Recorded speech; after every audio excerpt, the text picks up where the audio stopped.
अचलपूर तालुक्यातील काकडा गावात घडलेली ही घटना प्रत्येक शेतकऱ्याच्या हृदयाला चटका लावणारी आहे। धुरावरील साचलेल्या पाण्यामुळे बकऱ्यांना विषबाधा झाली आणि एका शेतमजुराचा संपूर्ण जीवन साठाच काही क्षणात उद्ध्वस्त झाला आहे। काकडा गावातील एका शेतमजुराच्या बकऱ्यांनी धुरावर असलेल्या टाक्यातील साचलेले पाणी पिल्यानंतर विषबाधा झाली आहे। या घटनेत 18 पेक्षा जास्त बकऱ्यांचा मृत्यू झाला असून काही बकऱ्यांवर अचलपूर येथील पशुवैद्यकीय रुग्णालयात उपचार सुरू आहे। या घटनेची माहिती मिळताच पशु अधीक्षक घटनास्थळी पोहोचलेत आणि पंचनामा करण्यात आला। या बकऱ्या म्हणजे बुरडवर चालणाऱ्या एका गरीब मजुराचा संपूर्ण संसारच होता। या अचानक झालेल्या संकटांमुळे संबंधित शेतमजुरावर आत्महत्येची वेळ आली आहे, अशी भीती व्यक्त होत आहे।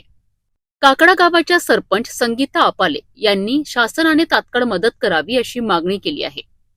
बकऱ्यांच्या मृत्यूने संपूर्ण गावात हळहळ व्यक्त केली जात आहे।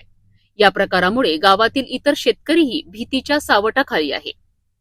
या प्रकारात दोषी कोण हे अद्याप अस्पष्ट असून संबंधित अधिकाऱ्यांकडून चौकशी अपेक्षित आहे। बकऱ्या मालकाच्या आर्थिक नुकसानाची भरपाई सरकारने तात्काळ द्यावी, अशी सर्वत्र मागणी सुरू आहे। गरिबाच्या पोशिंद्याचा असा मृत्यू ही फक्त बातमी नाही, तर शासकीय यंत्रणेसाठी एक प्रश्नचिन्ह आहे। या शेतमजुराला न्याय आणि मदत मिळाली पाहिजे, ही समाजाची खरी जबाबदारी आहे।